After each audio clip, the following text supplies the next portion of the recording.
సప్తవర్ణాల సమ్మేళనం హోళీ. మిఠాయిల్లో రారాజు మన ఆలి. అకేషన్ ఏదైనా ఆలి మిఠాయిలతోనే. ప్రజెంట్ మనతో పాటు ఉన్నారు army ex major Harshavardhan garu. So Harshavardhan గారు, ప్రతి ఒక్కరిని దగ్గరకు వచ్చి మీరు హిందువా, ఒకవేళ హిందూ కాకపోతే ముస్లిం అయితే కల్మా చెప్పండి, అది చెప్పినా కానీ తర్వాత ప్యాంట్లు ఇప్పి సొంతి చేశారా లేదా అనే స్థాయిలో చూసి మరీ చంపేశారు ఈసారి. ఈ స్టేట్మెంట్లు ఎలా చూడొచ్చు సార్? అసలుకి టూరిస్ట్ మీద డైరెక్ట్ గా అటాక్ చేయడం స్టార్ట్ అయింది రీసెంట్ గా.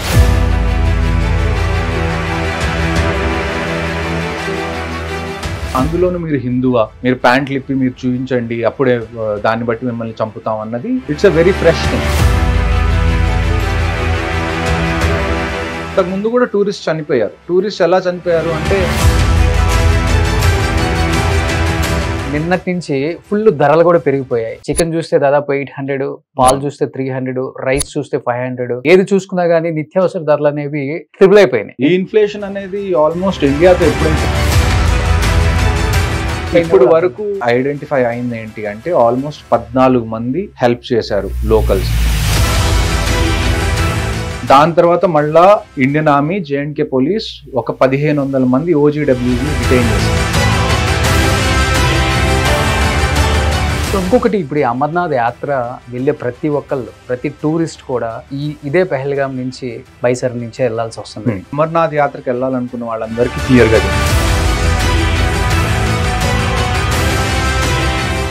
Hi, hello, welcome to Suman TV. నేను మీ రోషన్. సో పహల్గాం ఇష్యూ తర్వాత నిజంగా చెప్పాలంటే యావత్ భారతదేశం అంతా తీవ్ర దిగ్భ్రాంతికి లోనైందని చెప్పుకోవచ్చు. బట్ ఇంత ప్రాణ నష్టం జరిగినప్పుడు కూడా ఇప్పటికీ భారతదేశాన్ని నిందించే ప్రయత్నమో లేకపోతే భారతదేశం మీద అటాక్ చేసే ప్రయత్నమే మేము చేస్తామని చెప్పి పాకిస్తాను అక్కడ ఇక్కడ ఇంకా వాగుతుందని చెప్పుకోవచ్చు. అండ్ ఇప్పటికి నీళ్ళు ఆపేస్తే మీ ఊపిరి ఆపేస్తామని మసూద్ అజర్ ఒక స్టేట్మెంట్ ఇవ్వటం నిజంగా చెప్పాలంటే ఇంత ఒళ్ళు కొవ్వు పట్టిందో వాళ్ళకి అర్థమవుతుంది. వాళ్ళు చెప్పినట్లుగానే నిజంగా యుద్ధానికి సిద్ధమా అని వాళ్ళే అడుగుతున్నారు. ఒకవేళ యుద్ధం వస్తే పరిస్థితులు ఏంటి అనేది కూడా చాలా మందికి చాలా డౌట్లు ఉండొచ్చు. ఎందుకంటే చైనా మేము మీకు కావాలంటే సపోర్ట్ చేస్తాము, మీకు కావాలంటే మేము కూడా ఆయుధాలు ఇస్తామని కూడా చెప్పిందని చెప్పేసి వాళ్ళు మాట్లాడటం మనం చూస్తున్నాం. కాబట్టి ఇన్ కేస్ ఇదే జరిగితే ఏం జరుగుతుందో, ప్రజెంట్ మనతో పాటు ఉన్నారు army ex major and Harshavardhan garu. So Harshavardhan గారు, చూస్తున్నాం అండ్ యావత్ భారతదేశం అంతా చనిపోయింది 27 మంది. 27 మందే కదా అని చులకనగా మాట్లాడుతున్న పాకిస్తాన్ని చూస్తున్నాం. ఎస్పెషల్లీ ప్రతి ఒక్కరిని దగ్గరకు వచ్చి మీరు హిందువా, ఒకవేళ హిందూ కాకపోతే ముస్లిం అయితే కల్మా చెప్పండి, అది చెప్పినా కానీ తర్వాత ప్యాంట్లు ఇప్పి సొంతి చేశారా లేదా అనే స్థాయిలో చూసి మరీ చంపేశారు ఈసారి. చెప్పాలంటే ఇది రిలీజన్ వైజ్గా జరిగిందని చెప్పుకోవచ్చు. ఈసారి హిందువుల్ని ఊచకోత కోస్తున్నారు అనేది ఒక పక్కన క్లియర్గా అర్థమవుతుంది. సనాతన ధర్మాన్ని కూడా తొక్కేస్తున్నారు. ఎంతమంది ఏ విధంగా పోరాడినా కానీ ఇప్పటికీ ఆ సనాతన ధర్మంలో ఆ హిందువులకి అన్యాయమే జరుగుతుంది కానీ న్యాయం జరగట్లేదని ఇంకొకసారి అర్థమైపోయింది క్లియర్గా. మొత్తం హిందువులే చనిపోయారు అక్కడ చూస్తే. అండ్ ఇంకొకటి, ఇంత జరిగినా కానీ వాళ్ళు మనల్ని ఇంకా భయపెట్టే ప్రయత్నమే చేస్తున్నారు. మీరు వాటర్ ఆపేస్తే మేము ఊపిరి ఆపేస్తాం అంటున్నారు. ఈ స్టేట్మెంట్లు ఎలా చూడొచ్చు సార్? అసలుకి చూడండి, ఈ స్టేట్మెంట్స్ అన్ని ఊరిక న్యూస్ ఛానల్లో వచ్చి ఎగిరి గంతులేయడానికి తప్ప దేనికి పనికిరాదు. ఇప్పుడు వరకు మీరు ఈ స్టేట్మెంట్లు ఇచ్చిన వాళ్ళందరినీ చూస్తే ఎవరెవరు ఉన్నారు అక్కడ ఉన్న, లేకపోతే పీసీబీ బోర్డు చైర్మన్, పీసీబీ అంటే మన Pakistan cricket board, Pakistan cricket board chairman చెప్పడము, లేకపోతే రైల్వే మినిస్టర్ చెప్పడం, వీళ్ళకి అసలు సంబంధం లేని విషయం ఇది. అంటే ఒక డిఫెన్స్ మినిస్టర్ వచ్చి చెప్పడము, లేకపోతే చీఫ్ ఆఫ్ ఆర్మీ స్టాఫ్ వచ్చి చెప్పడము, ఇవన్నీ వేరే విషయం. ఓకే, వాళ్ళ దగ్గర రిసోర్సెస్ ఉన్నాయి, వాళ్ళ గ్రౌండ్ రియాలిటీ ఏంటో తెలుసు, వాళ్ళ దగ్గర మ్యాప్స్ అవి ఇవి ఉంటాయి. వాళ్ళు చెప్తే ఒక అర్థం. ఎవరికి నచ్చినట్టు వాళ్ళు లేచి వచ్చి ఊరికి వార్నింగ్స్ ఇచ్చేస్తే ఆ వార్నింగ్స్ కి పెద్దగా వాల్యూ ఉండదు. అది నేను అనుకోవడం నా పర్సనల్ గా. అయితే ఇది ఎవరైతే వీళ్ళు నీళ్ళు ఆపేస్తే మేము ఊపిరి ఆపేస్తాం, మీ రక్తాలు పారిస్తాం, ఇవన్నీ చెప్పుకోవడానికి బాగుంటాయి కానీ గ్రౌండ్ రియాలిటీ ఇండియన్ ఆర్మీ ఖాళీగా కూర్చోలేదు, Indian navy, Indian air force ఖాళీగా కూర్చోలేదు. ఓకే, అండ్ ఇంకొకటి చూస్తూనే ఉన్నాము, పాకిస్తాన్ లో ఆల్రెడీ తిరుగుబాటు స్టార్ట్ అయిపోయింది వాటర్ కోసం. అక్కడ ప్రభుత్వం మీద ఫుల్ ఆపోజిట్ అయిపోయారు కూడా. ఇంకోటి చూస్తే నిన్నటి నుంచి ఫుల్ ధరలు కూడా పెరిగిపోయాయి. చికెన్ చూస్తే దాదాపు 800, పాలు చూస్తే 300, రైస్ చూస్తే 500. అండ్ ఏది చూసుకున్నా కానీ నిత్యావసర ధరలు అనేవి ట్రిపుల్ అయిపోయినాయి. ఇది ఆ దాడి కూడా జరుగుతుంది. ఈ ఇన్ఫ్లేషన్ అనేది ఆల్మోస్ట్ ఇండియాతో ఎప్పుడైతే వాళ్ళు టైజ్ అన్ని కట్ చేసుకున్నాం మనం వాళ్ళతో, ఇంతకు ముందు నుంచి కూడా మనం సపోర్ట్ చేయడం తగ్గించేసాం ఇంతకు ముందుతో పోల్చుకుంటే. అప్పటి నుంచే వాళ్ళ ఎకానమీ ఆల్రెడీ పాడైపోవడం స్టార్ట్ అయిపోయింది. ఓకే, ఇప్పుడు ఈ సిచ్యువేషన్ వచ్చేసరికి అది ఇంకా ఎకానమీ పాడైపోతుంది. ఎందుకంటే ఇప్పుడు మనం నీళ్లు వదిలితే తప్ప అగ్రికల్చర్ చేసుకోలేని పరిస్థితి. ప్రస్తుతానికి మీరు చూసుకుంటే సింధు జలాలు అన్నవి ఏవైతే ఉన్నాయి, ఈ ట్రీటీ ఏదైతే ఉందో ఇండస్ వాటర్ ట్రీటీ, ప్రస్తుతానికైతే మన దగ్గర కంప్లీట్ ఇన్ఫ్రాస్ట్రక్చర్ లేదు. అంటే ప్రతి నీటి బొట్టుని మనం కంట్రోల్ చేసే విధంగా మన దగ్గర ఇన్ఫ్రాస్ట్రక్చర్ లేదు. ఇప్పుడు ప్రస్తుతానికి మన దగ్గర 2 డ్యామ్సే ఉన్నాయి. ఒకటి Krishna Ganga hydro electric project, ఒకటి బగ్లియార్ డ్యామ్ అని ఒకటి. ఈ 2 కాశ్మీర్ జమ్మూ రీజన్స్ లో ఉన్నాయి. సో ఇప్పుడు మన వాళ్ళు ఏం చేస్తున్నారు అంటే స్ట్రాటజిక్ గా, ఫర్ ఎగ్జాంపుల్ ఒక 2 రోజులు నీళ్లు ఆపేశారు అనుకోండి, మన దగ్గర ఆ డ్యామ్స్ లో ఎంతైతే స్టోరేజ్ కెపాసిటీ ఉందో అది 2 రోజులు నీళ్లు ఆపేస్తే ఆ స్టోరేజ్ నిండిపోతుంది అని అనుకున్నాం అనుకోండి. ఒక 2 రోజులు ఆపేస్తున్నారు, దానివల్ల వాటర్ లెవెల్స్ అన్ని తగ్గిపోతున్నాయి పాకిస్తాన్ లో. ఆ 2 రోజుల తర్వాత ఒకేసారి సడన్ గా అన్ని వాటర్ వదిలిపెట్టేసేసరికి ఆ ఫ్లడింగ్ సిచ్యువేషన్ అయ్యే ఛాన్సెస్ ఉంది. ఓకే, సో ఇప్పుడు ప్రస్తుతానికి మనం ఏం చేస్తున్నారు అదే కదా, జిలాం ని వన్ డే ఫుల్ గా వదిలేస్తున్నారు, ఒక రోజు ఆపేస్తున్నారు. ఎందుకని ఆ పరిస్థితి? ఎందుకంటే మన దగ్గర అదే కదా, ఇన్ఫ్రాస్ట్రక్చర్ కంప్లీట్ గా ఉంటే మనం ఎక్కువ రోజులు ఆపడానికి ఛాన్సెస్ ఉన్నాయి. కానీ మన డ్యామ్స్ లో అన్ని ఎక్కువ రోజులు ఉన్ని 2 డ్యామ్స్. ఆ 2 డ్యామ్స్ లో మీరు ఎన్ని రోజులను స్టోర్ చేస్తారు? పైన గ్లేషియర్స్ ఉన్నాయి, మౌంటైన్స్ ఉన్నాయి. ఏ నది రావాలన్నా బయటికి గ్లేషియర్స్ నుంచి వస్తాయి. ఏవైతే మంచు ప్రదేశాలు ఉంటాయో అక్కడ మంచు కరిగిపోయి అక్కడి నుంచి చాలా నదులు ఒరిజినేట్ అవుతాయి. సో కంటిన్యూస్ గా వాటర్ ఫ్లో ఉంటూనే ఉంటుంది. సో అలాంటి టైంలో మీకు కెపాసిటీ పెంచుకోవాలి అంటే ఇట్ విల్ టేక్ టైం. ముందు డ్యామ్స్ మీరు కట్టుకోవాలి, లేకపోతే వస్తున్న వాటర్ ని మీరు వేరే స్టేట్స్ లోకి డైవర్ట్ చేయాలనుకోండి అగ్రికల్చర్ కోసం. ఫర్ ఎగ్జాంపుల్ ఇప్పుడు జమ్మూ అండ్ కాశ్మీర్ నుంచి పంజాబ్కో లేకపోతే హర్యానాకో లేకపోతే ఉత్తరాఖండ్కో నీళ్లు పంపించాలి. దానికి మనకు ఒక కెనాల్ సిస్టమ్ కావాలి, ఇరిగేషన్ సిస్టమ్ కావాలి. ఇదంతా కట్టుకోవడానికి మనకు టైం పడుతుంది. ఆ టైం పట్టి కట్టుకునే లోపల మనం ఇప్పుడున్న ఇన్ఫ్రాస్ట్రక్చర్ తో ఏం చేయగలం అంటే 1-2 రోజులు ఆపేయడం, వెంటనే మళ్ళీ ఒకేసారి ఎక్కువ నీళ్లు పంపించి ఫ్లడ్డింగ్ లాంటి సిచ్యువేషన్ క్రియేట్ చేయడం, ఇలాంటివి మనం చేయగలం. ఎక్కువ రోజులు మనం స్టోర్ చేసుకోవాలంటే మనకి ఇంకా ఎక్కువ ఇన్ఫ్రాస్ట్రక్చర్ కావాలి. That will take some time. Okay, so ఇంకోటి, ఇప్పుడు మనం చాలా సైలెంట్ గా ఉన్నాం ఇంత ప్రాణ నష్టం జరిగినా కానీ. మన గవర్నమెంట్ కావచ్చు, మోడీ గారు కావచ్చు, వాళ్ళు రెచ్చగొట్టేస్తున్నారు, యుద్ధానికి సిద్ధమా, ఇంక యుద్ధమే అంటున్నారు. బట్ చైనా కూడా మేము ఆయుధాలు ఇవ్వడానికి సిద్ధం అని చెప్పేసి చైనా సపోర్ట్ పాకిస్తాన్ చూసుకొని అంత నోరు పారేసుకుంటున్నారంటారా? లేకపోతే ఇన్ కేస్ యుద్ధమే వస్తే జరిగే నష్టం ఏంటి అసలు ఇండియాకి కానీ, లేకపోతే పాకిస్తాన్కి జరగబోయే నష్టం అంటే ఏమని చెప్తారు మీరు? ఇప్పుడు మనం చూసుకుంటే ఇంత జరిగింది, కానీ మనం ఎక్కడన్నా సోషల్ మీడియాకి ఎక్కి పిచ్చి పిచ్చిగా మాట్లాడడం కానివ్వండి, లేకపోతే మొత్తం ఒక ఇండియా సెంటిమెంట్ మీరు చూసుకుంటే ఇప్పుడు ఎలాగుందంటే తుఫాన్ ముందు వచ్చే నిశ్శబ్దం అంటారు కదా. అవును, ఒక రకంగా మనం దీన్ని ఇలా చూసుకోవాలి. ఇప్పుడు మనం అరిచి సోషల్ మీడియాలోనూ న్యూస్ ఛానల్స్ లోనూ అరిచి పెట్టుకున్నంత మాత్రాన ఇండియా వార్ గెలుస్తుంది లేకపోతే వార్ ఓడిపోతుంది అనేది డిసైడ్ అవ్వదు.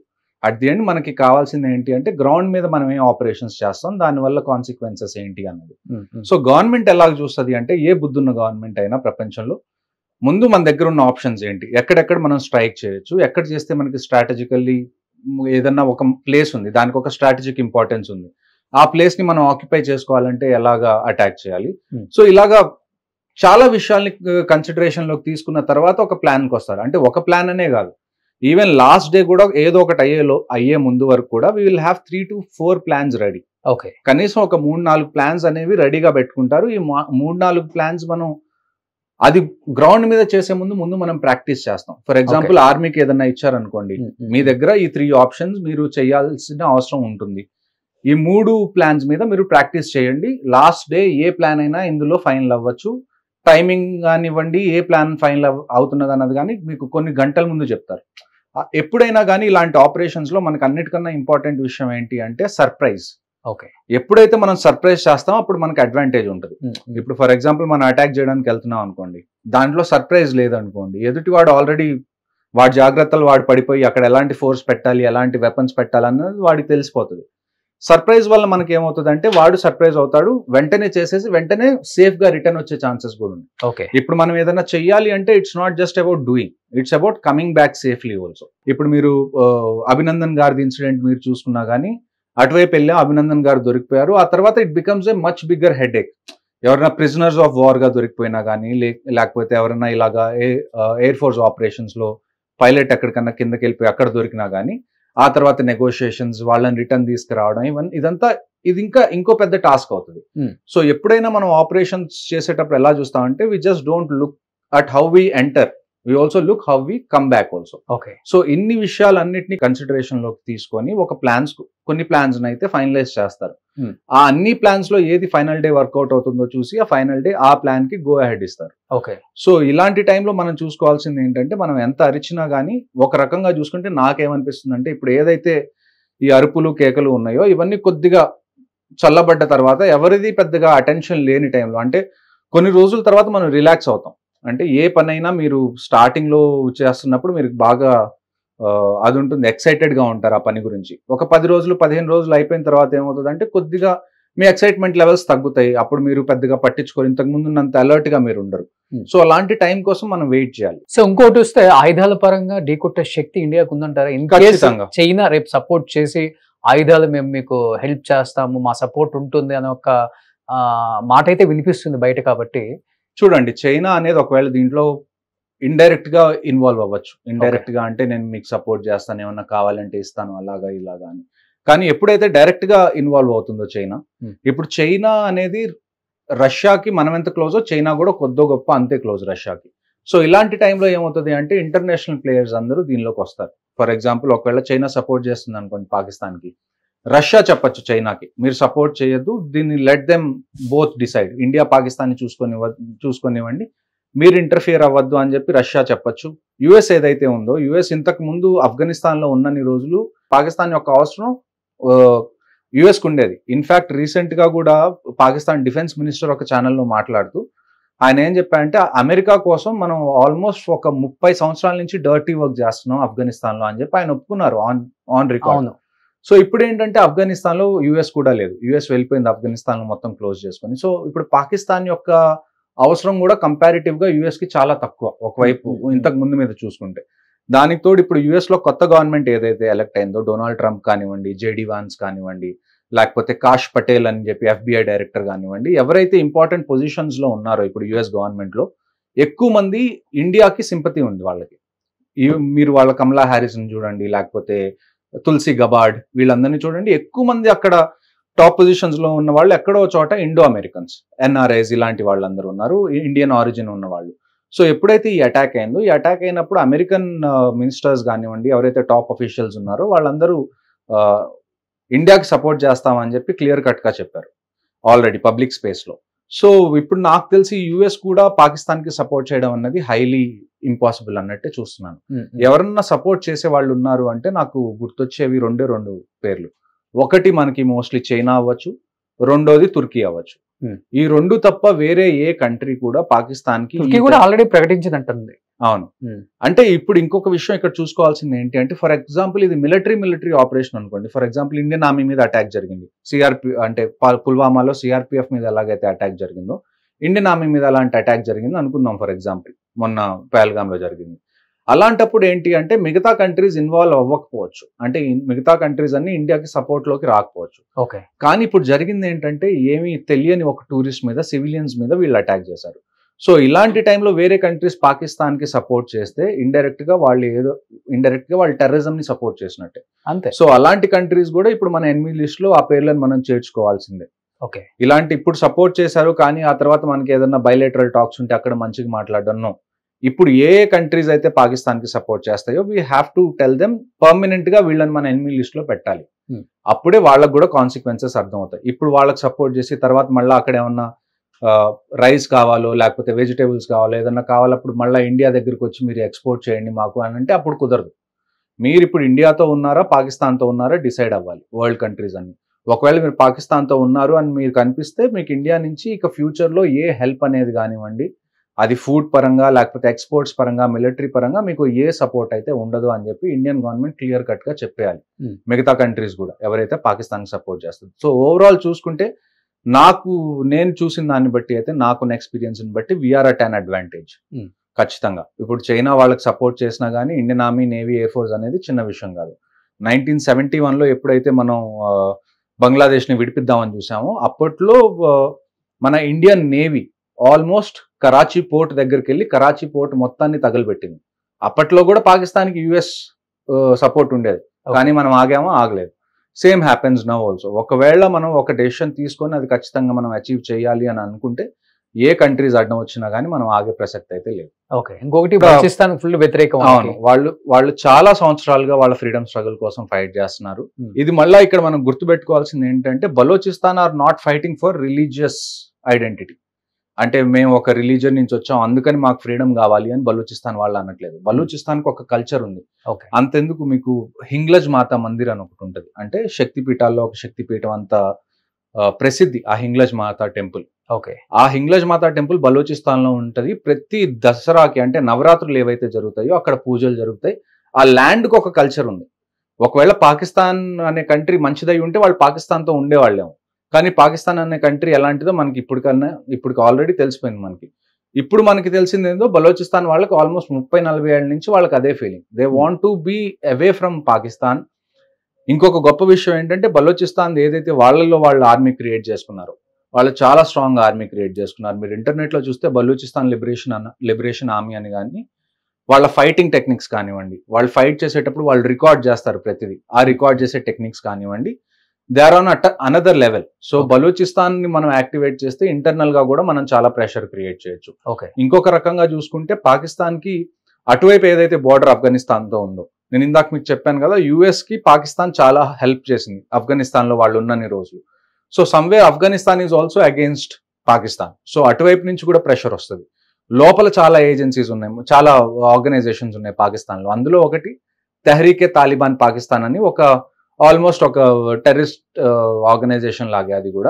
అది కూడా పాకిస్తాన్ గవర్నమెంట్ మీద, పాకిస్తాన్ ఆర్మీ మీద అగేన్స్ట్ గా ఉండి లోపల అటాక్స్ చాలా చేస్తుంది. సో ఇది I think this is the right time. చెప్పాలంటే ఈ సంస్థ కూడా ఆర్టికల్ 370 తర్వాత ఏర్పడింది. అవును, ఆర్టికల్ 370 ఒకటి. And at the same time మీకు గుర్తుంటే ఇమ్రాన్ ఖాన్ ప్రైమ్ మినిస్టర్ గా ఎన్నుకున్న తర్వాత ఆయన్ని జైల్లో వేశారు. అవును, ఏం పెద్దగా చార్జెస్ లేకుండా. అప్పటి నుంచి ఈ ఆర్గనైజేషన్ అనేది బాగా అగ్రెసివ్ గా తయారైంది. వైష్ణవ్ టెంపుల్ లో వెళ్ళినప్పుడు కూడా బస్ మీద దాడి ఫస్ట్ 10 మంది చనిపోయారు. అది మీరు చెప్తున్నది టిఆర్ఎఫ్. ఈ టిఆర్ఎఫ్ స్టోరీ ఏంటి అంటే, ఈ టిఆర్ఎఫ్ అనేది నేను ఎప్పుడైతే కాశ్మీర్ లో పోస్టెడ్ ఉన్నానో అప్పుడే ఇది కొత్తగా వచ్చిన ఆర్గనైజేషన్. ఓకే, కొత్తగా వచ్చిన ఆర్గనైజేషన్ అంటే ఎలాగా అంటే, మీరు కొన్ని బిజినెసెస్ ఎలాగుంటాయి, కొన్ని బిజినెసెస్ కి బినామీ కంపెనీస్ ఉంటాయి కదా. మెయిన్ బిజినెస్ ఒకటి ఉంటుంది, బినామీ చిన్న చిన్న కంపెనీలు ఒకటి, వాళ్ళని పెంచి పోషిస్తుంది వీళ్ళంతే. సో బేసిక్ గా ఈ జైషే మొహమ్మద్, లష్కర్ ఏ తోయిబా ఆర్గనైజేషన్స్ ఇలాంటివి ఏవైతే ఉన్నాయో, ఒక ఆర్గ్యుమెంట్ వచ్చింది, మీరేమో కాశ్మీరీస్ కోసం ఫైట్ చేస్తున్నారు అని చెప్తున్నారు, అంటే ఆ టెర్రరిస్ట్ ఆర్గనైజేషన్స్, కానీ మీ పేరుల్లో ఎక్కడా కాశ్మీరీ పేరు కానీ కాశ్మీరీ లాంగ్వేజ్ కానీ యూజ్ అవ్వట్లేదు. జైషే మొహమ్మద్ అనేది ఏంటి, Arabic name, and it is completely Islam గురించి ఫైట్ చేస్తున్నట్టు ఉంటుంది జైషే మొహమ్మద్ కానీ లష్కర్ ఏ తయ్యబా కానీ. కానీ కాశ్మీర్ కోసం ఫైట్ చేస్తున్నట్టు ఆ పేరుల్లో ఎక్కడ ఐడెంటిటీ లేదు. అందుకని చెప్పి వాళ్ళు ఏం చేశారు, అందులోనే ఒక వింగ్ క్రియేట్ చేసి ది రెసిస్టెన్స్ ఫ్రంట్ అని చెప్పి ఒక కొత్త దానికి పేరు పెట్టారు. అంతే, పని జరుగుతుంది మొత్తం అదే, లష్కర్ ఏ తయ్యబా జైషే మొహమ్మదే పని చేస్తున్నారు, కానీ పేరు మాత్రం టిఆర్ఎఫ్ ది పెడుతున్నారు ముందుకి.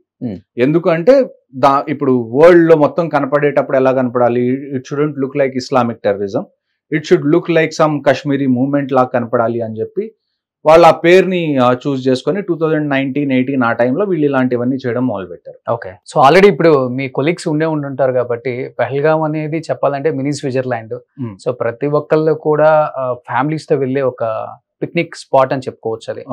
సో చెప్పాలంటే ఆ స్పాట్ లో మనం చూస్తుంటే, మన తెలుగు ఛానల్స్ 1 or 2 ఛానల్స్ వెళ్ళి మొత్తం లైవ్ కవర్ చేస్తే అనిపించింది మనకి, అక్కడ ఎక్కడ కూడా సీసీ కెమెరాస్ లేవు. అండ్ నో, చూడండి మీరు ఒక నార్మల్ దాన్ని ఏమంటారు, ఒక సిటీలో మీరు సిచ్యువేషన్స్ కి, ఒక కాశ్మీర్ లో సిచ్యువేషన్స్ కి నింగికి నేలకి ఉన్నంత డిఫరెన్స్ ఉంటుంది. ఓకే, సో ఇది ఏంటంటే, ఈ ఎంటీ ల్యాండ్ ఏదంటే, ఇప్పుడు మామూలుగా కాశ్మీర్ లో కొన్ని కమ్యూనిటీస్ ఉంటాయి, గుజ్జర్ బకర్వాల్ కమ్యూనిటీస్ అంటారు, నొమాడిక్ ట్రైబ్స్ అనమాట. అంటే వాళ్ళ దగ్గర చాలా గొర్రెలు మేకలు ఇవన్నీ ఉంటాయి, వాళ్ళు ఒక చోట ఉండరు. ఇవాళ ఇక్కడ టెంట్స్ వేసుకున్నారు, ఆ గొర్రెలకి మేకలకి అక్కడ గడ్డి దొరుకుతుందా, అక్కడ కొన్ని రోజులు ఉంటారు, ఆ తర్వాత వాళ్ళు వేరే చోటకి షిఫ్ట్ అవుతారు, అక్కడ మళ్ళీ క్యాంపింగ్ అవుతారు, అలాగ వాళ్ళు తిరుగుతూనే ఉంటారు మొత్తం సంవత్సరం మొత్తం. సో అలాంటి వాళ్ళ కోసం కొన్ని గ్రౌండ్స్ ఉంటాయి, ఈ బైసారన్ ఇలాంటివి ఏవైతే మెడోస్ ఏవైతే ఉంటాయో, ఇవి బేసికల్ గా గుజ్జర్ బకర్వాల్ కమ్యూనిటీస్ కోసం హెల్ప్ అయ్యేలాగా. ఇలాంటి గ్రౌండ్ ఏదన్నా ఉంది, ఎక్కడైతే గడ్డి ఇదంతా బాగా మొలుస్తుంది, అలాంటి చోట వాళ్ళు ఏం చేస్తారంటే క్యాంప్స్ వేసుకుంటారు. అక్కడ ఉన్న ఆ మేకలు, ఆ గొర్రెలు, వాటన్నిటిని వాళ్ళు గ్రేస్ చేసుకోవడానికి ఆ ఏరియాస్ మొత్తం యూజ్ అవుతాయి మామూలుగా అయితే.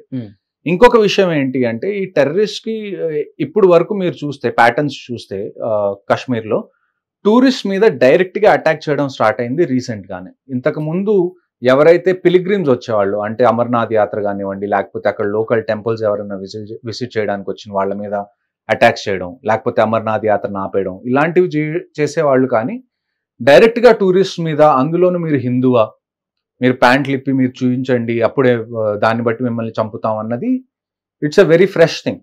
ఫస్ట్ టైం కదా, ఫస్ట్ టైం ఈ లెవెల్లో జరగడం ఫస్ట్ టైం. ఇంతకు ముందు కూడా టూరిస్ట్ చనిపోయారు. టూరిస్ట్ ఎలా చనిపోయారు అంటే, ఎక్కడన్నా ఏదన్నా ఏరియాలో ఆపరేషన్ జరుగుతుంది అనుకోండి, ఎవరైనా స్టోన్ పెల్టింగ్ చేస్తున్నప్పుడు దాని మధ్యలో చిక్కుకొని చనిపోవడం, లేకపోతే ఎక్కడన్నా ఫైరింగ్ జరుగుతుంటే దాని మధ్యలో చిక్కుకొని చనిపోవడం జరిగింది. కానీ డైరెక్ట్ గా టూరిస్ట్ మీద ఇలాగ అటాక్ చేయడం అన్నది చాలా చాలా రేర్ కేస్. అందుకని ఇప్పుడు ఈ సిచ్యువేషన్ ఏంటి అంటే, ఇలాగ అసలు జరుగుతుంది అని చెప్పి మనం ప్రిడిక్ట్ చేయాలి.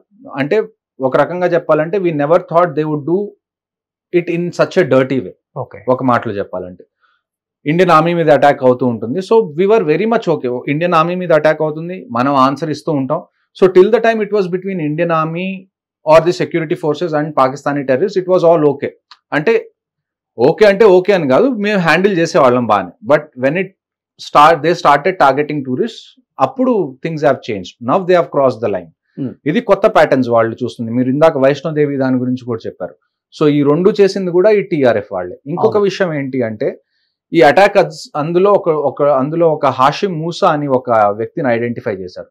అతను ఏంటంటే, ఇప్పుడు ఇండియన్ ఆర్మీలో పారా కమాండోస్ ఎలాగుంటారు, పారాషూట్ రెజిమెంట్స్, అలాగే పాకిస్తాన్ ఆర్మీలో స్పెషల్ సెక్యూరిటీ గ్రూప్స్ అని ఉంటాయి, SSG అని, స్పెషల్ గ్రూప్స్. అంటే మనకి పారా ఎలానో వాళ్ళ స్పెషల్ ఫోర్సెస్ అనమాట. అందులో ఒక సోల్జర్ రిటైర్ అయిపోయిన తర్వాత ఈ టెర్రరిస్ట్ గ్రూప్ లో జాయిన్ అయ్యి వాళ్ళు ఇటువైపు వచ్చారన్నది మనకి తెలిసిన కొత్త ఇన్ఫర్మేషన్. ఓకే. సో ఇలాంటి టైంలో మనం చూసుకోవాల్సింది ఏంటి అంటే, ఎక్కడో చోట ఇంటెలిజెన్స్ అయితే ఖచ్చితంగా ఫెయిల్ అయింది. And at the same time దాన్ని ఏమంటారు, ఇలాంటి చోట మీకు CCTV కెమెరాస్ పెడతారా అంటే, ఇలాంటి చోట పెట్టే ఛాన్సెస్ లేదు. బట్ అంటే అట్లీస్ట్ ఇప్పుడు ఏదైతే మీకు స్పాట్స్ ఉన్నాయో, లైక్ ఇట్లాంటి పెహల్గామ్, మినీ స్విట్జర్లాండ్ అని చెప్తుంటాము, టూరిస్టులు ఎక్కువ మంది వస్తుంటారు. బట్ అక్కడ ఆర్మీ ఫోర్స్ మఫ్టీలో ఉన్నా గానీ చాలా సేఫ్ ఉంటుంది కదా, ఇలాంటి ఘటనలు జరగవు కదా. ఇప్పటి నుంచి అయితే ఖచ్చితంగా మొదలు పెడతారు. ఇంతకుముందు ఇలాంటి ఇన్సిడెంట్స్ ఎప్పుడు జరగలేదు. సో ఆర్మీకి కానివ్వండి, లోకల్ సెక్యూరిటీ ఫోర్సెస్ కానివ్వండి, ఇది ప్రిడిక్ట్ చేయడం అనేది కుదరలా. ఓకే. సో అంటే ఇలాంటివి ఏదన్నా ముందు నుంచి జరుగుతూ ఉండుంటే we would have been much more careful. But ఇంకొకటి, అక్కడ లోకల్లో ఉన్న వ్యక్తులకు కూడా అనిపించలేదండి, అంటే కొత్తగా వచ్చిన పర్సన్స్ అంతమంది వచ్చి ఉంటారు కదా, అంటే చూడండి ఆల్మోస్ట్ ఎంతమంది ఆ దాడికి పాల్పడి ఉండొచ్చు అక్కడ ఉన్న వాళ్ళు? మేబీ ఒక 20, 25, 30. కశ్మీర్ లో ఉన్న వాళ్ళు చాలా సంవత్సరాల నుంచి వాళ్ళకి ఒక సాఫ్ట్ సైడ్ ఉంది పాకిస్తాన్ అంటే. ద ఓన్లీ రీజన్ ఏంటి అంటే రిలీజన్. ఇప్పుడు చూడండి, మీరు పాకిస్తాన్ ని చూసుకుంటే అది మన ఎకానమీలో మనకన్నా పెద్దదా? కాదు. మనకన్నా సైంటిఫిక్ గా ఏమన్నా పెద్ద కంట్రీ అంటే, ఎక్స్పెరిమెంట్స్ చేసో రీసెర్చ్ చేసో సైన్స్ లో ఏదన్నా మనకన్నా ఎదిగిన కంట్రీ అంటే కాదు. అక్కడ food, shelter, clothing, education, medical ఇలాంటి బేసిక్ రిక్వైర్మెంట్స్ కూడా కంప్లీట్ అవ్వలేని కంట్రీ. ఎందుకంటే మీరు ఆ సొసైటీని చూడాలి. ఆ సొసైటీలో ఏంటంటే 98% వరకు ఆల్మోస్ట్ ముస్లిం పాపులేషన్ కశ్మీర్లో. వాళ్ళు ఇప్పటి వరకు మీరు కాశ్మీరీ పండిట్స్ ని పక్కన పెడితే ఆల్మోస్ట్ 100 సంవత్సరాల్లో వాళ్ళు వేరే కమ్యూనిటీలో బతకలేదు. అంటే ఇప్పుడు మనం ఇక్కడ చూసుకుంటే, ఇక్కడ మనకి హిందూస్ ఉన్నారు, ముస్లిమ్స్ ఉన్నారు, క్రిస్టియన్స్ ఉన్నారు, సిఖ్స్, జైన్స్, బౌద్ధs అందరు ఉన్నారు. మనకి ఇలాగ కలిసిమెలిసి ఉండడం అనేది మనకు తెలుసు, మనకి ఇది నార్మల్ విషయం. కానీ అక్కడున్న కశ్మీరీస్ కి బయట వాళ్ళతో, అంటే ఆ రిలీజియన్ కాకుండా వేరే రిలీజియన్ వాళ్ళతో ఉండాలి అన్న ఆ ఎక్స్పీరియన్స్ ఎలాగుంటుందో వాళ్ళకి తెలియదు. ఆ ఎక్స్పీరియన్స్ ని వాళ్ళు అసలు యాక్సెప్ట్ చేయరు. ఇప్పుడు ఇది చూడండి, ఇప్పుడు మీకు కొంతమంది ఇంతకు ముందు లేబరర్స్ మీద అటాక్స్ జరిగినాయి. అంటే బయట నుంచి లేబరర్స్ వస్తారు. కశ్మీర్లో ఏంటంటే మనకి యాపిల్స్ ది ఫార్మింగ్ జరుగుతుంది, మీకు తెలియంది కాదు. సో యాపిల్ ఫార్మింగ్ జరిగినప్పుడు యాపిల్స్ ఎప్పుడైతే కట్ అవుతాయో, అంటే హార్వెస్టింగ్ సీజన్ ఏదైతే వస్తుందో, కోతకు వస్తుందో, ఆ టైంలో చాలా లేబర్ కావాలి. ఆ లేబర్ ఆ టైంలో బీహార్ నుంచి, జార్ఖండ్ నుంచి, యూపీ నుంచి చాలా మంది లేబర్ వస్తారు. అలాంటి టైంలో వాళ్ళని ఏం చేయరు. ఎప్పుడైతే ఈ క్రాప్ సీజన్ మొత్తం అయిపోయి మళ్ళీ వీళ్ళు రిటర్న్ వెళ్లాల్సిన టైం వస్తుంది చూసారా, ఎవరైతే ఈ లేబరర్స్ వచ్చారో యూపీ, బీహార్, జార్ఖండ్ ఇటువైపు నుంచి, వాళ్ళని ఆ టైంలో చంపుతారు వాళ్ళు. అరే, అంటే ఏంటి అంటే, they are not willing to accept anybody of another religion to stay inside Kashmir. Kashmir should be complete Muslim state లాగే ఉండాలని చెప్పి చాలా మంది లోకల్స్ సెంటిమెంట్. అది పండిట్స్ ఉండడం కూడా ఇష్టపడరు కదా అసలు. అందుకే కదా వాళ్ళందరినీ 1990లో వాళ్ళందరూ బయటకు వెళ్ళిపోవాల్సి వచ్చింది. ఇప్పుడు మళ్ళా గవర్నమెంట్ కాశ్మీరీ పండిట్స్ అక్కడ రీలొకేట్ చేయడానికి ట్రై చేస్తారు. మంది లేడీస్ రేపులు చేశారు, అవును. ఆ టైంలో. చాలా మంది కాశ్మీర్ ఫైల్స్ గురించి క్వశ్చన్స్ అడిగేవాళ్ళు కదా, ఇదంతా నిజంగా జరిగిందా ఒకప్పుడు, ఇదంతా ప్రొపగాండా ఏమో అని. మీరు చూడండి మీ కళ్ళ ముందు జరిగింది ఇప్పుడు. ఇప్పుడంటే ప్రతి ఒక్కళ్ళ దగ్గర మొబైల్ ఫోన్స్ ఉన్నాయి. ప్రతి ఒక్కళ్ళ మొబైల్ ఫోన్‌లో కెమెరా ఉంది. ఏదన్నా ఒక ఎవిడెన్స్ రికార్డ్ చేయాలంటే ఈజీ. కానీ 1990స్‌లో మన దగ్గర టీవీస్ సరిగ్గా లేవు, రేడియో సరిగ్గా లేవు, మొబైల్స్ లేవు, కెమెరాస్ లేవు. ఆ టైంలో అందరూ చెప్తే చాలా మంది ఏమనుకునేవాళ్ళంటే ఇదంతా ప్రొపగాండా, ఇదంతా నిజంగా అవ్వలేదు అని అనుకునే వాళ్ళు కూడా చాలా మంది ఉన్నారు. కానీ మీకు ఇవాళ కళ్ళ ముందు జరిగింది కనపడుతుంది. సో మీరు ఊహించుకోవచ్చు. ఎవిడెన్స్ వీడియో అంటేనే మనకు అర్థమవుతుంది. ఒక అతను సెల్ఫీ వీడియో జిప్ లైన్ వెళ్తున్న వ్యక్తి అసలు ఎలా పరిగెత్తించి చంపుతున్నారంటే. ఇప్పుడు మన దగ్గర ఎవిడెన్స్లు ఉన్నాయి కాబట్టి మనం ఇంత ఎవిడెన్స్ ఉండి మనం చెప్పినా గానీ there are people who will talk ఇది ఇండియానే చేయించిందనో లేకపోతే ఇలాంటి పిచ్చి పిచ్చి కామెంట్స్ చేసే వాళ్ళు ఇవాళ కూడా ఉన్నారు. సో నేను చెప్పేది ఏంటి అంటే this is the time you stand behind the government అనేది ఖచ్చితంగా డెసిషన్ తీసుకునేది. మీరు ఇప్పుడు ఏమి తెలియకుండా వార్ అంటే అది అలా జరగదు. War is a difficult thing. మీరు ఒక ఇంట్లో పెళ్లి చేయడానికే మీరు ఒక 3-4 నెలలు మొత్తం చూసుకుంటారు కదా, మొత్తం సర్దుకొని మొత్తం ప్రతి చోట కాంటాక్ట్ చేసి అప్పుడు మీరు ఒక పెళ్లి జరగాలంటే ఇంత ఎఫర్ట్ పడుతుంది ఒక పెళ్లి వెనకాలే. అలాంటిది ఒక వార్ జరగాలంటే మీరు ఊహించుకోండి ఎంత ఎఫర్ట్ కావాలి, ఎంత మెషినరీ అందులో ఇన్వాల్వ్ అవుతుంది, ఎంత ఎకానమీ అందులో ఇన్వాల్వ్ అవుతుంది, అంతెందుకు ఇప్పుడు ఇండియాలో మనకి చాలా పైప్ లైన్స్ ఉన్నాయి. ఏవైతే ఫ్యూయల్ అన్నది తీసుకెళ్తాము, లేకపోతే మనకి చాలా ఫుడ్ అవసరం అవుతుంది వార్ జరిగినప్పుడు, లేకపోతే మనకి ఆప్టికల్ ఫైబర్ కేబుల్. ఇప్పుడు మనకి ఇంటర్నెట్ ఎలా వస్తుంది, మనకి అండర్ గ్రౌండ్ లో ఆప్టికల్ ఫైబర్ కేబుల్ ఉంటుంది, ఓఎఫ్సి కేబుల్. ఇలాంటి ప్రతి చిన్న ఎలిమెంట్ కూడా చాలా ఇంపార్టెంట్. ఒకవేళ మీరు యుద్ధానికి వెళ్ళారు, మీకు కమ్యూనికేషన్ అనేది కావాలి, మీకు కేబుల్స్ అన్ని కరెక్ట్గా ఉంటేనే కదా కమ్యూనికేషన్ ఉండేది. ఎవరన్నా వచ్చి ఆ కేబుల్స్ కట్ చేసేస్తే. సో ప్రతి చిన్న ఎలిమెంట్ అన్నదాన్ని చూసుకున్న తర్వాతే ఒక వార్ అనేది ఫైనల్ గా డిసైడ్ అవుతుంది వార్ చేయాలి అని.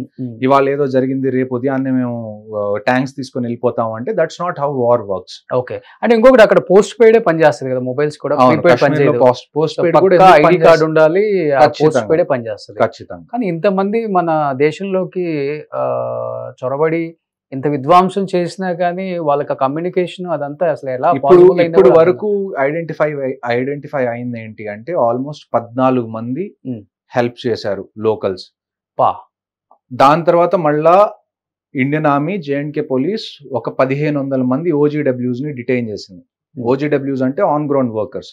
వీళ్ళు ఏంటంటే ఎప్పుడైతే టెర్రరిస్ట్ అటువైపు నుంచి క్రాస్ చేసి ఇటు వస్తారో వాళ్ళకి ఉండడానికి షెల్టర్ ఇవ్వడం కానీ, వాళ్ళకి టైం టు టైం మెడిసిన్స్ కానీ, లేకపోతే టైం టు టైం తిండి కానీ, and at the same time weapons, అంటే మొత్తం ఆన్ గ్రౌండ్ లాజిస్టిక్స్ మొత్తం వీళ్ళే సపోర్ట్ చేస్తారు. ఈ ఓజీడబ్ల్యూ చెప్పాలంటే మన వెపన్స్ తో మన వాళ్ళనే చంపారని చెప్పొచ్చు. వెపన్స్ అనేది పాకిస్తాన్ చాలా సంవత్సరాల ముందు నుంచి దాన్ని ఏమంటారు కాశ్మీర్ లో డంప్ చేస్తుంది. ఎందుకంటే మీరు పాకిస్తాన్ ని చూసుకుంటే ఇప్పుడు మీరు గుంటూరులో ఆటో నగర్ చూసారా? ఆటో నగర్ లో చాలా మీకు ఆటోమొబైల్స్ మీద పనిచేసే షాపులు ఉంటాయి. మీరు అక్కడికి ఒక కార్ తీసుకెళ్లి ఏదైనా ఇబ్బంది ఉందంటే అక్కడ ఉన్నంత మంది మెకానిక్స్ మీకు ఎక్కడ దొరకరు, వాళ్ళు మొత్తం నీట్ గా చేసిస్తారు. సేమ్ అలానే పాకిస్తాన్ లో there are lot of gun shops. ఇక్కడ మనకి ఒక మోడిఫైడ్ బైక్ ఎలా తయారు చేయడం ఎంత ఈజీయో ఒక మెకానిక్ దగ్గరికి వెళ్ళి అక్కడ మెకానిక్స్ దగ్గరికి వెళ్ళి ఒక గన్ మీరు చూపించి దాన్ని ఫస్ట్ కాపీ చేయమంటే వాళ్ళు అప్పటికప్పుడు చేసి ఇచ్చే క్యాపబిలిటీస్ ఉన్నాయి. అలాంటి ప్లేసెస్ చాలా ఉన్నాయి. సో ఇంకొకటి, ఇప్పుడు ఈ అమర్నాథ్ యాత్ర వెళ్ళే ప్రతి టూరిస్ట్ కూడా ఇదే పెహల్గాం నుంచి బైసర్ నుంచే వెళ్లాల్సి వస్తుంది ఇన్ ఫ్యూచర్ కూడా. ఎలా చూడొచ్చు అంటే భయపడుతున్నారు చెప్పాలంటే వాస్తవంగా. అమర్నాథ్ యాత్రకి వెళ్ళాలనుకున్న వాళ్ళందరికీ క్లియర్ గా చెప్తున్నాను, అమర్నాథ్ యాత్రని మేము ఆర్మీ భాషలో ఆపరేషన్ శివ అంటాం. ఆపరేషన్ శివ అంటే ఏంటి అంటే ఎప్పుడైతే అమర్నాథ్ యాత్ర స్టార్ట్ అవ్వబోతుందో, అంటే ఈ ఇయర్ June 3 నుంచి అమర్నాథ్ యాత్ర స్టార్ట్ అవ్వబోతుంది, ఆల్మోస్ట్ ఆగస్ట్ వరకు వెళ్తుంది. అది ఒక 2-2.5 నెలల పాటు అమర్నాథ్ యాత్ర అనేది జరుగుతూ ఉంటుంది. సో అమర్నాథ్ యాత్ర స్టార్ట్ అయ్యే కనీసం ఒక 3-4 నెలల ముందు నుంచి చాలా సెక్యూరిటీ ప్రోటోకాల్స్ అనేవి స్టార్ట్ అవుతాయి. ఆన్ గ్రౌండ్ చాలా విషయాలు మొదలవుతాయి. అంటే సెక్యూరిటీకి హైయెస్ట్ ప్రయారిటీ ఇస్తారు. నేను ఇందాక చెప్పినట్టుగా ఈ బైసారన్ అనే ప్లేస్ ఏదైతే ఉందో, జనరల్గా ఎక్కడైతే టూరిస్ట్ తిరుగుతారో కాశ్మీర్లో ఇలాంటి ప్లేసెస్లో ఎక్కువగా ఆర్మీ కానీ పోలీస్ ప్రెజెన్స్ కానీ మినిమం పెడతాం. ఎందుకంటే నేను ఇందాక చెప్పినట్టు టెర్రరిస్ట్ అనేవాళ్ళు ఎప్పుడు టూరిస్ట్ని డైరెక్ట్గా ఇలాగా టార్గెట్ చేసింది లేదు. ఆ ప్యాటర్న్ అనేది ఇంతకు ముందు లేదు. ఇది కొత్త ప్యాటర్న్ స్టార్ట్ అవడం వల్ల కొద్దిగా ఆర్మ్డ్ ఫోర్సెస్ కూడా లేకపోతే జేఎండ్కే పోలీసుకి కూడా ఇది ఒక కొత్త దాన్ని ఏమంటారు మలుపులాగా చెప్పుకోవాలి. సో ఇది చూసిన తర్వాత నాకు తెలిసి ఇప్పుడు అమర్నాథ్ యాత్ర మీద చాలా ఎక్కువ ఫోకస్ పెడతారు ఇంతకు ముందున్న ఫోకస్. ఎందుకంటే అమర్నాథ్ యాత్ర ప్రతి సంవత్సరం జరుగుతుంది. So for the last 30 years 25 years నుంచి Indian army, CRPF, జేఎండ్కే police continuous గా వాళ్ళ ఎఫర్ట్స్ పెడితే తప్ప అమర్నాథ్ యాత్ర అనేది జరగదు. సో అమర్నాథ్ యాత్ర ప్రతి సంవత్సరం జరుగుతున్నట్టుగానే ఈ సంవత్సరం కూడా జరుగుతుంది. కాకపోతే ఈ సంవత్సరం ఇంకా ప్రికాషన్స్ ఎక్కువ తీసుకుంటారు, సెక్యూరిటీని ఇంకా టైట్ చేస్తారని మాత్రం నేనైతే ఖచ్చితంగా చెప్పగలను. సో ఈ ఘటన జరిగిన తర్వాత ఆ స్పాట్ కి టూరిస్టులు పెరిగారని చెప్తున్నారు. Is it right? ఏమండి, నేను అక్కడ ఎగ్జాక్ట్ గ్రౌండ్ రియాలిటీ టూరిస్ట్ పెరిగారా లేదా అన్నది నేను కమెంట్ చేయలేను ప్రస్తుతానికి. కాకపోతే ఇది బేసిక్ గా సమ్మర్స్ స్టార్ట్ అవుతున్నాయి కాబట్టి కాశ్మీర్ లో సమ్మర్స్ అనేవి బేసిక్ గా ఒక టూరిస్ట్ సీజన్ గా మేము ఎప్పుడు అనుకుంటాం. సో ఒక ఎక్స్ మేజర్ గా చెప్పండి, పాక్ దగ్గర ఉన్న ఆయుధాలకి అండ్ భారత్ దగ్గర ఉన్న ఆయుధాలకి ఇన్ కేస్ ఇన్ ఫ్యూచర్ ఒకవేళ సమరమే, యుద్ధానికి మేము సిద్ధమే అన్న మాటలకి రేపు మనం కూడా ఒకవేళ ముందడుగు వేయాల్సి వస్తే మన ఆయుధాలు సరిపోతాయా? చూడండి, ఆయుధాలు అయితే ఫస్ట్ విషయం మనం గుర్తుపెట్టుకోవాల్సింది ఏంటంటే 2 కంట్రీస్ న్యూక్లియర్ స్టేట్స్, అంటే రెండింటి దగ్గర న్యూక్లియర్ కేపబిలిటీస్ ఉన్నాయి. లాస్ట్ టైం మనం న్యూక్లియర్ బాంబ్ కానీ ఆటమ్ బాంబ్ కానీ వాడింది ఎప్పుడు? జపాన్లో వాడాం, హిరోషిమా నాగసాకిలో. మనకు తెలుసు దాని ఎఫెక్ట్స్ ఏంటి అని. సో ఒకవేళ యుద్ధం జరిగినా కానీ ఇలాంటి విషయాలన్నీ మైండ్లో పెట్టుకొని యుద్ధం చేయాల్సి వస్తుంది. ఎందుకంటే ఒకసారి ఒక ఆటమ్ బాంబ్ కానివ్వండి, లేకపోతే న్యూక్లియర్ బాంబ్ కానీ ఇండియా ఒకవేళ వదిలిపెట్టినా, పాకిస్తాన్ ఒకవేళ వదిలిపెట్టినా కానీ దాని డిస్ట్రక్షన్ అనేది చాలా మ్యాసివ్ గా ఉంటుంది. ఆ డిస్ట్రక్షన్ అనేది ఒక్క ఆర్మీకే పరిమితం అవ్వదు, ఆర్మీకో, నేవీకో, ఎయిర్ ఫోర్స్ కో. అది సామాన్య ప్రజలు ఎవరైతే ఉన్నారో వాళ్ళ మీద కూడా ఎఫెక్ట్ అవుతుంది. సో ఇన్ని విషయాలన్నీ మైండ్ లోకి తీసుకొని ఒక యుద్ధం అనేది స్టార్ట్ చేయాలి. ఎప్పుడైనా వార్ చేసేటప్పుడు మనకు ఒక ఆబ్జెక్టివ్ అనేది ఉంటుంది. ఆబ్జెక్టివ్ అంటే ఎలాగా అంటే, ఈ వార్ మనం చేస్తున్నామంటే ఇంత ఏరియా మనం ఖచ్చితంగా క్యాప్చర్ చేసుకోవాలి అన్న ఉద్దేశంతో వార్ జరుగుతుంది. ఆ క్యాప్చర్ చేసుకోవాలి ఇంత ఏరియా అన్నదానికి మనకి 1 year పట్టచ్చు, 2 years పట్టచ్చు, 3 years పట్టచ్చు. సో వార్ ఎంత దూరం వెళ్తుంది అన్నది మనకి కావాల్సిన ఆబ్జెక్టివ్ మీద డిపెండ్ అవుతుంది. అంటే ఇప్పుడు గవర్నమెంట్ మనం వార్ ఎందుకు చేస్తున్నాం అని ఒక మైండ్లో ఒక ఆబ్జెక్టివ్ ఉంటుంది కదా, దాన్ని బట్టి వార్ డ్యూరేషన్ కూడా పెరుగుతుంది. దాన్ని బట్టి ఎకానమీ అనేది ఎలాగా దానివల్ల ఇబ్బంది పడుతుంది, దాని మళ్ళీ రివైవ్ ఎలా చేయాలి, ఇన్ని విషయాలన్నీ మైండ్లో పెట్టుకొని వార్లోకి వెళ్తాం. వార్లోకి ఇప్పుడు పాకిస్తాన్ చూడండి, పాకిస్తాన్ దగ్గర ఉన్న అడ్వాంటేజ్ ఏంటి అంటే ఒకే ఒక advantage, they have nothing to lose. Already పేద దేశం, వాళ్ళ దగ్గర మిగిలింది ఏమీ లేదు. ఇప్పుడు వాళ్ళ మీద వార్ జరిగితే వాళ్ళకి పైన ఏదో కావాలని మాటలు తప్పితే వార్కి వచ్చే అంత సీన్ కూడా వాళ్ళకి లేదేమో. వార్కి వచ్చే సీన్ లేదు, కానీ అట్ ద సేమ్ టైం మనం ఇంకొకటి చూసుకోవాల్సింది ఏంటి అంటే, వాళ్ళ మీద వార్ జరిగినా వాళ్ళు నష్టపోవడానికి కూడా ఏమీ లేదు. ఆల్రెడీ పేద దేశం, వాళ్ళ దగ్గర ఉన్నది ఏమీ లేదు. ఒకవేళ ఏదైనా రిచ్ కంట్రీ ఉందనుకోండి, ఇండియా కొద్దిగా రిచ్ కంట్రీ అనుకున్నాం, ఇక్కడ వార్ జరిగితే కంపెనీస్ ఉన్నాయి, ఐటీ కంపెనీస్ ఉన్నాయి, ఇన్ని ఇండస్ట్రీస్ రన్ అవుతున్నాయి, లేకపోతే మనం కూడా ఎకానమికల్గా పెరుగుతున్నాం, వీటన్నిటి మీద దెబ్బతింటుందని మనకు ఎక్కడో చోట ఒక థాట్ ఉంటుంది. అదే పాకిస్తాన్లో అనుకోండి, అక్కడ అసలు ఏమీ లేదు. వాళ్ళకి వార్ జరిగినా జరగకపోయినా వాళ్ళు ఇప్పుడు జీవోత్సవాల్లాగే ఉన్నారు. నష్టపోయేది ఏం లేదు ఆ కంట్రీ. నష్టపోయేది ఏమీ లేదు అంటే ఖచ్చితంగా నష్టపోతారు, కానీ వాళ్ళకి వాళ్ళ పరిస్థితి ఆల్రెడీ నష్టపోయి ఉన్నారు. అప్పుల్లో ఉన్నోడికి ఇంకా అప్పులు వస్తే ఇంకేమని చెప్పండి అలాగా. ఓకే, సో అమర్నాథ్ యాత్రకి వెళ్ళే వాళ్ళైతే ఇబ్బంది పడకుండా హ్యాపీగా యాత్రకి అయితే వెళ్ళొచ్చు. యాత్రకి వెళ్ళాలి. ఆర్మీ ఫోర్స్ కూడా ఎక్కువ పెట్టే అవకాశం ఉంది, పెడతారు కూడా ఖచ్చితంగా. అండ్ వాళ్ళు అక్కడ హిందువులు మీరు అని చెప్పి మిమ్మల్ని చూసి కాల్చినప్పుడు ప్రతి హిందూ ఎవరైతే ఈ దేశంలో ఉన్నారో వాళ్ళకి అదే భయం పుట్టుకుంటుంది సార్. ఇప్పుడు ఏదైతే ఇష్యూ జరిగిందో మొత్తాన్ని హిందూసా కాదా ఐడి ప్రూఫ్ అడిగి మరీ చంపారు. పాపం మధుసూదన్ గారి వైఫ్ చెప్తుంటే చాలా బాధ అనిపిస్తుంది. ఆమె పక్కనున్న నన్ను చంపేయండి పోయి మోడీకి చెప్పుకో అన్నారు. ఇంకొక వ్యక్తి కాళ్ళు పట్టుకుంటే చనిపోయిన వ్యక్తిని కూడా మళ్ళీ షూట్ చేశాడు. ఆ ఘటన చూస్తుంటేనే కళ్ళ ముందు కనిపించినట్టు కనపడుతుంది నాకన్నా చెప్తుంటేనే మనకి. చూడండి, ఇప్పుడు ఇది జరిగింది. So this is the time you need to decide. మీరు భయపడిపోయి ఇళ్లలోనే ఉంటారా, లేకపోతే మీరు హిందువుల్ని చంపితే మీరు హిందూ ఐక్యత ఏంటి? ఒకవేళ అమర్నాథ్ యాత్ర స్టార్ట్ అయితే ఎంతమంది హిందువులు భయపడకుండా మళ్ళా వస్తామని చూపిస్తారా అన్నది కూడా మన చేతుల్లోనే ఉంది. నన్ను అడిగితే మీరు భయపడి ఇంట్లో కూర్చుంటే ఇది ఇలానే ఇంకొక 100 ఏళ్ళు స్టార్ట్ అవుతుంది. Okay, this is the time we show the other side. మీరు ఎంతమందినైనా చంపండి, మేము మాత్రం భయపడేది లేదు. ఒకవేళ అమర్నాథ్ యాత్ర జరిగితే హిందువులు వస్తామా అంటే ఖచ్చితంగా వస్తాం. ఈ స్టేట్మెంట్ అటువైపు వెళ్తే కానీ మన స్ట్రెంగ్త్ అనేది ఏంటి అన్నది మనం చెప్పలేం. సో కాబట్టి నన్ను అడిగితే అమర్నాథ్ యాత్రకి ఖచ్చితంగా సెక్యూరిటీ మెజర్స్ పెరుగుతాయి. సెక్యూరిటీ మెజర్స్ పెరిగిన తర్వాత మీరు ప్రశాంతంగా వెళ్ళి రావచ్చు. Have trust in Indian army and the security forces on the ground. ఎందుకంటే ఈ అమర్నాథ్ యాత్ర అనేది ఇది ఫస్ట్ టైం అవ్వట్లేదు, ప్రతి ఇయర్ మేము చేస్తూనే ఉంటాం. కాబట్టి అందులో నేను ఇందాక చెప్పాను కదా, ఈ బైసారంలో ఏదైతే జరిగిందో ఇది కొత్త ప్యాటర్న్. కానీ ఈ అమర్నాథ్ యాత్ర ఏంటి అంటే మనం కంటిన్యూస్ గా ప్రతి ఇయర్ చేస్తున్నాం కాబట్టి అక్కడ ఏం అవ్వగలిగే ఛాన్సెస్ ఉన్నాయో మనకు ఆల్రెడీ తెలుసు. ఎక్కడైతే లూప్ హోల్స్ ఉన్నాయో వాటన్నిటిని ప్లగ్ చేస్తారు కాబట్టి మీరు ఈసారి అమర్నాథ్ యాత్రకు వెళ్ళాలి అని భయపడుతుంటే మీరు భయపడాల్సిన అవసరం లేదు. మీరు ఖచ్చితంగా బయటికి రావాలి. ఎవరైతే హిందూస్ ఉన్నారో, ఎవరైతే వాళ్ళు మిమ్మల్ని ప్యాంట్లు ఇప్పి చెక్ చేసి మరీ చంపారో, this should be an answer to them. మీరు ఎంత మమ్మల్ని తొక్కాలనుకున్నా కానీ మేము తగ్గం, మేము మళ్ళీ అమర్నాథ్ యాత్రకు వస్తామని చెప్పి మీరు ఖచ్చితంగా చెప్పాలి. ఆ స్టేట్మెంట్ అనేది వెళ్ళాలని నేను పర్సనల్ గా భావిస్తున్నాను. సో దేశానికి అవసరం ఉంది అంటే ఎక్స్ ఆర్మీ ఫోర్స్ మీలాంటి వాళ్ళందరూ కూడా సిద్ధంగా ఉన్నారా? ఎవరైనా ఆర్మీ నుంచి రిటైర్ అయిపోయిన తర్వాత for few years they are in reserve list. ఏ కంట్రీ అని, ఇండియా అనే కాదు, పాకిస్తాన్ తీసుకున్నా, యుఎస్ తీసుకున్నా, ఎవరైతే రిటైర్ అవుతారో ఆ తర్వాత కొన్ని సంవత్సరాల వరకు వాళ్ళు రిజర్వ్ లిస్ట్ లో ఉంటారు. వాళ్ళు రిజర్వ్ లిస్ట్ లో ఉండేది ఎందుకే, ఒకవేళ వార్ ఏదన్నా వచ్చినా, ఏదన్నా పెద్దది ఏదన్నా ఇష్యూ అయినా కానీ we need more manpower. అది కూడా ట్రైన్డ్ మ్యాన్ పవర్ కావాలి. అదే ఇప్పుడు మీరు కొత్తగా తీసుకున్నారనుకోండి, మళ్ళీ వాళ్ళకి స్టార్టింగ్ నుంచి ట్రైనింగ్ ఇవ్వాలి.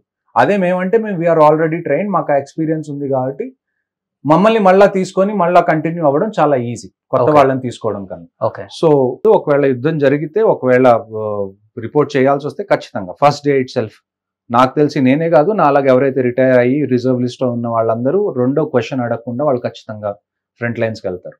Super. So thank you so much Harsha గారు.